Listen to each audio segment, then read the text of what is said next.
አረ ወገን የሰራተኛ ደሞዝ ወዴት እየሄደ ነው? ሰራተኛ ማግኘት እንደምታስቡት ቀላል አይደለም። አረ በእናታችሁ የት ሄዳችሁ ነው? በቃ ወላሂ እኔ ናፈቀኝ የቤት ሰራተኛ። በቃ የድሮዎቹ አይነት ማለት ነው። ቁጭ ብለው 1 አመት 2 አመት የሚቀመጡት በቃ አሁን ጭራሽ ለአንድ ወር የሚቀመጡት የሉም። ትንሽ ለሆድሽ የሚበቃውን እንኳን ሰርቀሽ ብበይ ምን አለበት? እንደዚህ ይደረጋል በእኛ ሀገር አኗኗር በእኛ ኢኮኖሚ። እንደኛ ግን መልከ ጥፉን በስም ይደግፉ አይነት ማህበረሰብ አለ። ለፋችን ሌላ ስራችን ሌላ። አቤት አቤት! አሁን ላይ ለቁም ነገር ብለው የቤት ሰራተኛ ይባልም አጋዥ ነው ይባሉ እያሉ ይከራከራሉ። ምንድነው አጋዥ ማለት? ገነት ያስገባል።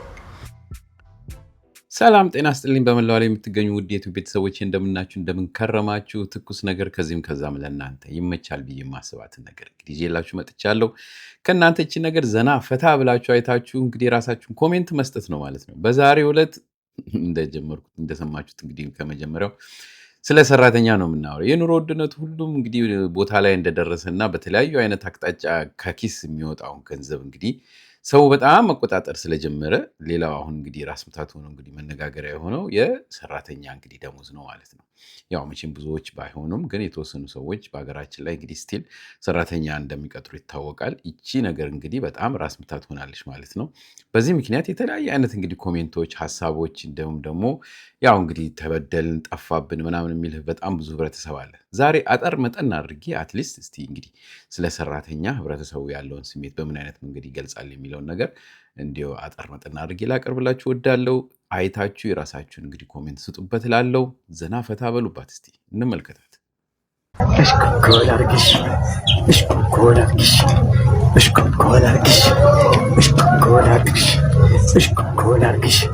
ለንደን ፓሪሲ ጎንደር አዲሲ ጅማ አዋሳ መቀሌ አሶሳ ሄደን ብንዝናና አሪፍ ነበረ።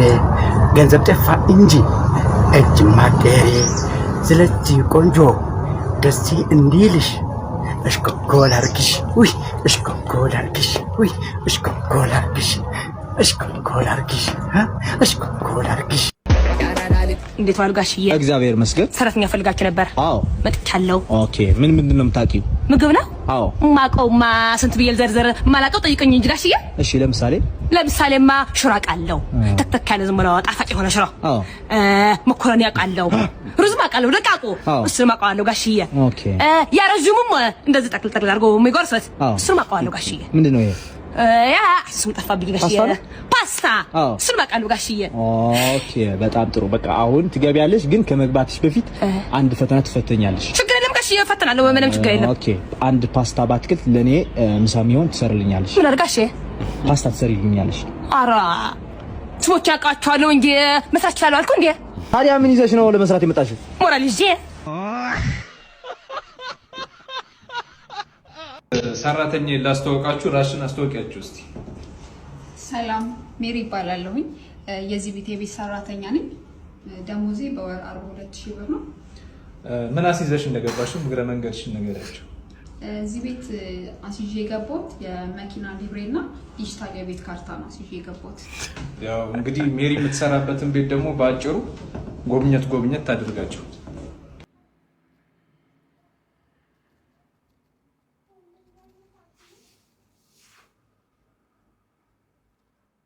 ማለት እንዳያችሁት ነው ማለት ነው። አገራማን ብዬ ቤቴ ስገባ ጠዋት ሸኝቻታለሁኝ።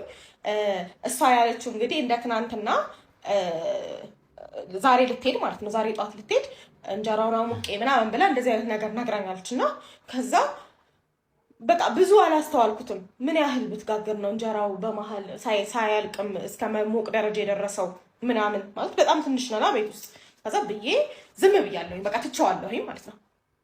ከዛ ማታ ስገባ ነው ከስራ እንግዲህ ሰው ጠዋት ሸኝቻታለሁኝ።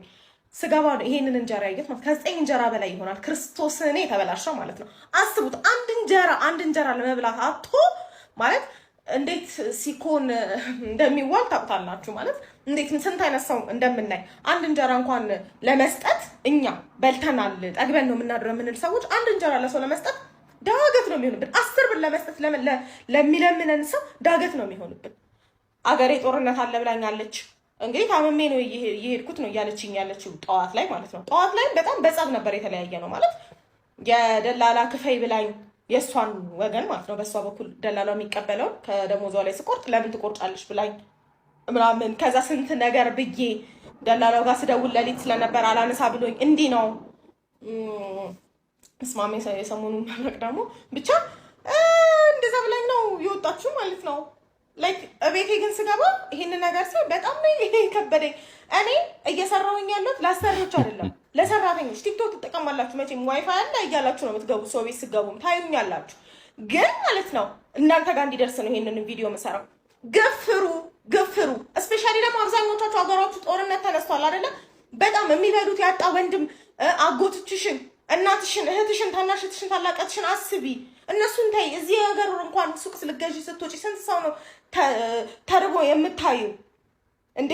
ሰርቃችሁ እንኳን ስትበሉ እኮ ማለት ነው ትርፍርፍ አድርጋችሁ ነው የምትሰሩት። ትንሽ ለሆድሽ የሚበቃውን እንኳን ሰርቀሽ ብበይ ምን አለበት? እንደዚህ ይደረጋል በእኛ ሀገር አኗኗር፣ በእኛ ኢኮኖሚ ማለት እኔ አሁን ዛሬ ላይ 9 እንጀራ ለእኔ ምናምን ብዬ አይደለም ሁላችሁም እንድታዩት ነው ሁላችሁም ማለት ነው።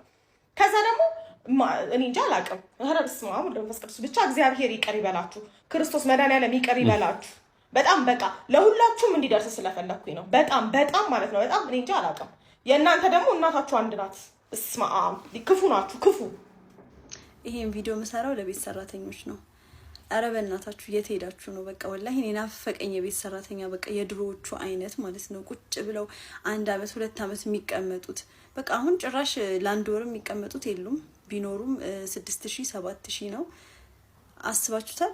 የቤት ኪራይ የለባችሁ፣ የምግብ ቀለብ የለባችሁ። እኔ ወላሂ ፌር አይደለም። በቃ እንዴ 6000 7000 ብር ተከፍሎ ደግሞ እነሱ ሳይኖሩ እሺ አይሆንም ማለት ልጅ ያለው ሰው አለ፣ ከቤት መውጣት የሚፈልግ ሰው አለ፣ ስራ ያለበት ሰው አለ። ያለ እነሱ አይሆንም። በጣም ብዙ ነው የሚያግዙን። ግን አሁን ክፍያቸው በጣም ኦቨር ሆነ፣ ሰው ከሚችለው በላይ ሆነና እየተሳሰብን ወላሂ። አረ ወገን የሰራተኛ ደሞዝ ወዴት እየሄደ ነው? ዛሬ የማወራው ስለ ሰራተኛ ደሞዝ ነው። ቆይ ሁሉም የኢትዮጵያ ሕዝብ ተመሳሳይ ገቢ አለው የለውም? እንዴት የአብዛኛው ሰራተኛ ደሞዝ እኩል ይጨምራል? በቃ ተወዷል። ስለዚህ አሁን እኮ የሚከፈለው 8000 ነው፣ አሁን እኮ የሚከፈለው 10000 ነው እየተባለ መነሻቸው የሚሆንበት ምክንያት ለምንድን ነው? የሁሉም ቤት ስራ አንድ አይነት ነው ወይ? የሁሉም ቤት ስራ እኩል ነው ወይ? የሁሉም ቤት ስፋት ቤተሰብ ቁጥር እኩል ነው ወይ? እንዴ ከተባለማ 10 ሺህ 2 ሰራተኛ 3 ሰራተኛ የሚቀጠርበት ቤት አለ። እንደ ቤቱ ትልቅነት፣ እንደ ቤተሰቡ ትልቅነት፣ እንደ ሰውየው ካፒታል። እንዴ የአብዛኞቻችን ቤት የአብዛኛው ኢትዮጵያ ኑሮ ግን 2 ልጅ 3 ልጅ ያለበት ኮንዶሚኒየም ይታወቃል። መካከለኛ ላይ ያለ ቤት አለ። እነሱ ራሳቸውን ጥፈው የሚተኙበት ቤት አለ። እንዴት ነው እዛ ቤት 10000 ብር? እናት እኮ ውጭ ወጥታ ስራ የምትሰራው ወይ ልጇ አለ ሰራተኛዋ ወጥታ የምትገባው እኮ እኔ ደግሞ 10000 12000 ለማግኘት ነው። እየበሉ እየጠጡ በዛ ላይ ሁሌ መናገር የምፈልገው ነገር አሳርፈው አይደለም ሰራተኞች ይህንን ዋጋ እየጠየቁ ነው፣ እየተማሩ ነው። አብዛኞቹ እችላለሁ ብለው ይመጣሉ እንጂ አይችሉም። ሲቀጥል አምነንበት እናስተምራለን ብለን እናመጣለን። ሲማሩ ሲችሉ ይሄዳሉ። ይሄም የታወቀ ነው። በዛ ላይ ላሉባት ጊዜ እንኳን በስነ ስርዓት የማይሰሩ ታዲያ እንዴት ነው በዚህ ሁኔታ ዝም ብሎ የነሱ ደሞዝ ብቻ ጣራ የሚላከው? እንደሰማችሁት ነው። በተለያየ አይነት መንገድ እንግዲህ የቤት ሰራተኛ እንግዲህ ችግር ህብረተሰቡ በጣም እየተናገረ ነው ያለው። ያው ይሄ ሁሉ እንግዲህ የሚመጣው አንደኛ ከኑሮ ውድነት ነው፣ ምንም ነገር ቢትበላሽ መጥፎ ነው በሚል ማለት ነው። ሁለተኛ ደረጃ እንግዲህ በተለይ በዋና ከተማዎች አካባቢ ላይ በጣም ብዙ እንግዲህ ሰዎች እየመጡ ስለሆነ የገጠር ሰዎች ያው መለየት አይቻልም። በቤት ሰራተኛ ብቻ ይሄን ነገር አወራን እንጂ ግንበኛም አናጺም ማንኛውንም አይነት ሙያ ላይ በጣም በሚገርማችሁ ሁኔታ ከዛ በፊት ሳልናገሩ አልቀርም። ይሄን ነገር ስለሰራሁ ነው ይሄን ነገር ምለው ደግሞ በኮንስትራክሽን አካባቢ ላይ ትንሽ ሰርቻለሁና የተመለከትኩትና የታዘብኩት ምንድነው ሰው ሁሉ ከተለያየ አካባቢ ይመጣና ረዳት ሆኖ ይገባል ለተወሰነ ጊዜ። ከዛ በኋላ ወጥቶ ራሴ ሰራተኛ ነኝ ይላል፣ ግንበኛ ነኝ ይላል፣ አናጺ ነኝ ይላል፣ የሆነ ነገር ነኝ ይላል። ተወስዶ ግን ያ ሰው እሺ ና ይሄን ነገር ስላልኝ ተብሎ ሲወሰድ ግን ትርምስምሱን ነው የሚያወጣው። እና በጣም ብዙ ጊዜ በጣም አዝናለሁ። የድሮ ሰዎችን ማግኘት አይቻልም እላለሁ፣ ግን ኦኬ ወጣቱን ከሆነ እዛው ቆሞ ካላሰራችሁ በስተቀረ በትንሽ ነገር ለምሳሌ ቀለም መቀባት ማንም ህብረተሰብ ተነስቶ በተለይ በውጭ ሀገር ሁላችንም እንደምንቀባው እናውቃለን። እና እንደሱ አይነት እንኳን ትንሽ ነገር ለማሰራት የቀለሙን ጋሎን ግማሹን መሬት ላይ ነው ፈሶ የምናገኘው። ለምን በቃ ሰርቶ ወጥቶ ለመውጣት ብቻ ይሄ ነገር ሲሰራ የታየ ወደ ላይ ወደ ታች ሲቀባ ስላየው እሱን አድርጌ ወጣለሁ ብሎ ስለሚገባ ያ ሰው በቃ ትርምስምሱን አውጥቶ ይሄዳል። ሁለተኛ ያው የአይን ችግር፣ ምክንያቱም ከሌላ አካባቢ የሚመጣ ሰው እይታ እንዴት አይነት እንደሆነ ገና ልምድ ስለማይኖራቸው በረዳትነት ብቻ ስለሆነ የሚሰሩት ሲሰሩት ያው ይሄንን ሙቭመንቷን ብቻ ስለሆነ የሚሆነው ከዛ በኋላ ያው ፊኒሺንጉ ላይ ትንሽ ችግር ይፈጥራል ማለት ነው። ሰራተኛም እንደዛ ነው። ሽሮ ምናምን ቤታቸው ውስጥ የሚሰሩት ነገር ይኖራል። ሽሮ ስል እንደው ነገርን ዝቅ ማድረግ እንዳይሆን ግን በጣም የውጭ ሀገር ምግቦችን ማያውቁ ህብረተሰቦች ይመጡና ይሄ ነገር በጠቅላላ አውቃለሁ ብሎ ይገባል። ከተገባ በኋላ ግን ትርምስምሱ ይወጣል ማለት ነው። ያንን ማስለመድ ግዴታ ያለበት እንግዲህ ማንኛውም ህብረተሰብ።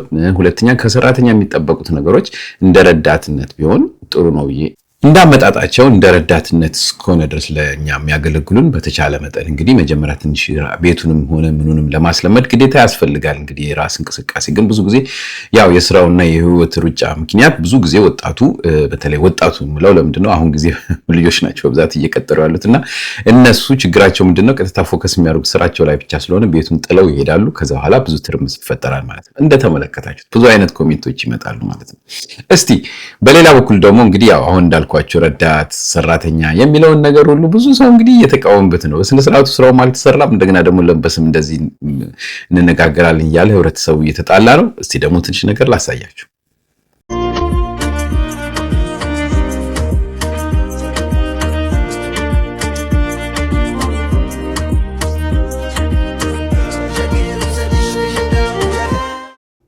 በየ15 ቀኑ በየ2 ወሩ በየ1 ወሩ ሰራተኛ ሄደብኝ የምትሉ ሰዎች ችግሩ በአብዛኛው ማለት ነው፣ ሁሉም ሳይሆን በአብዛኛው ችግሩ እናንተም ናችሁ። ለካ ውሃ ቀጠነ እያላችሁ ነው ሰው የምታባረሩት። እንዴት ነው ራሳችሁን የምታስቡት? ምን ማለት ነው? የቤት ሰራተኛ መቅጠር የሌለባችሁ ሰዎች አላችሁ። በቃ ጎበዝ የሆናችሁ ስራ ሰው ሲሰራው ማትደሰቱ ሴቶች የቤት ሰራተኛ አትቅጠሩ።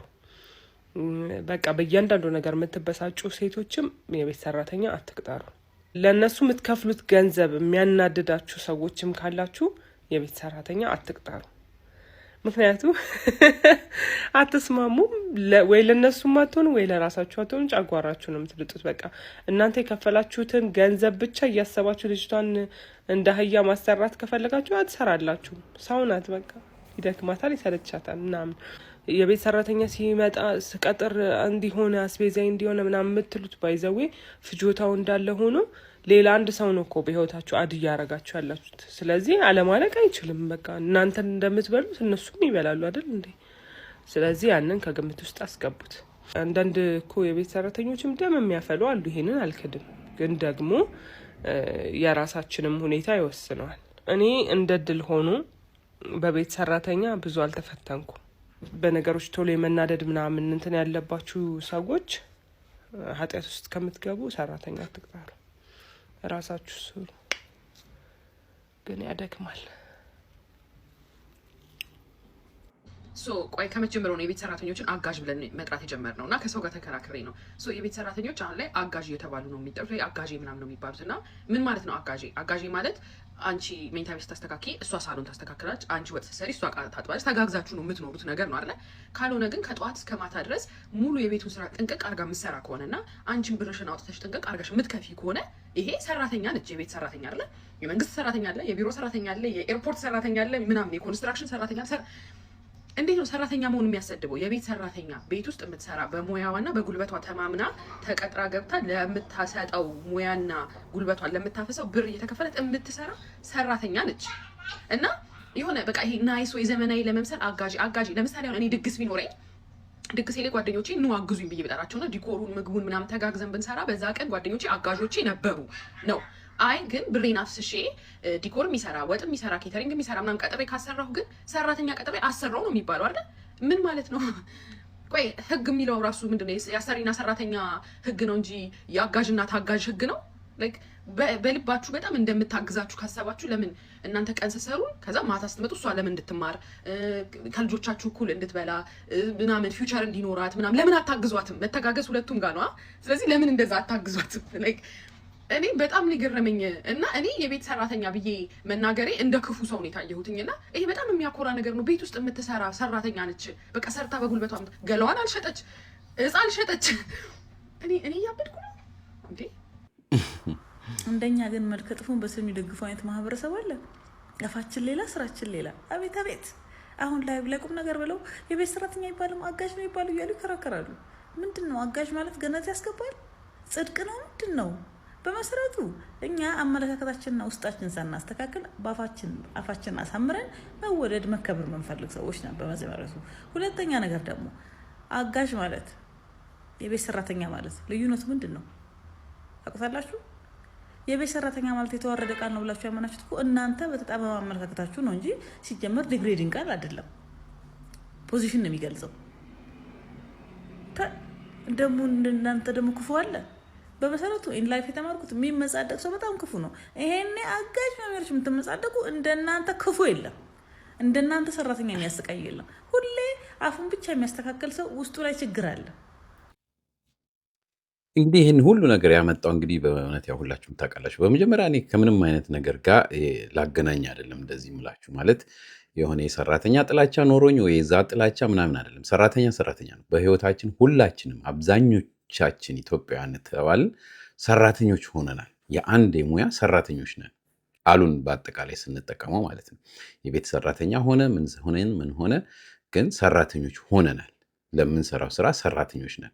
ነገር ግን ምንድነው እቺ እንግዲህ ዋይፋይ እንበላት ግን እቺ ኢንተርኔት በየቦታው ስላለች ያው እንግዲህ ዛሬ ጊዜ ደግሞ ሰራተኛው ሁሉ ሲቀጠር መጀመሪያ ቤት ውስጥ ዋይፋይ አለው ብሎ ስለሚጠይቅ የመናገር መብት እንግዲህ ለሁሉም ተሰጠ ማለት ነው።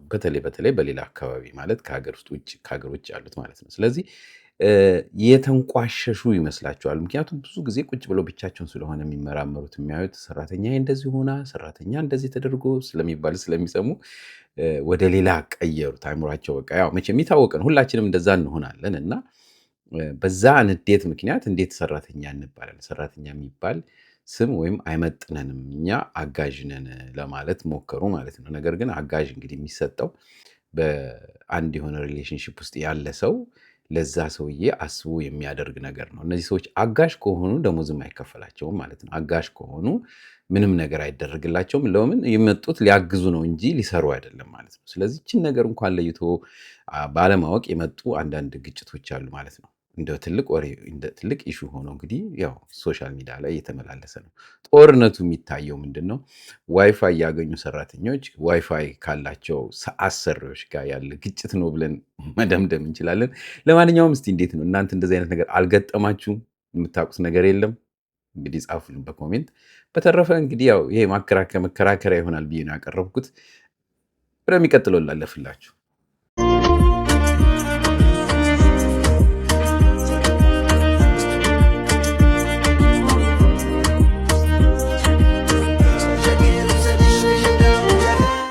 ውጭ ሀገር ዘመድ ያለው ሰው የብር ጥቅም አይገባው ማለት ውጭ ሀገር ብር እየላኩ የሚያስተምሩት አሁን አክስቱ ወይም ትልቅ እህቱ ወይም አባቱ ውጭ ሀገሩ ነው ብር የሚለኩለት ሰው ዝም ብሎ ላኩ ብቻ የብር ጥቅም አይገባውም። እንዴ ለ2,000 ብር ነው እንዴ? ይሄ አንድ ሰው ብር ሲሰጠን ሌት ተቀን ቆሞ ሰርቶ ሊሆን ይችላል።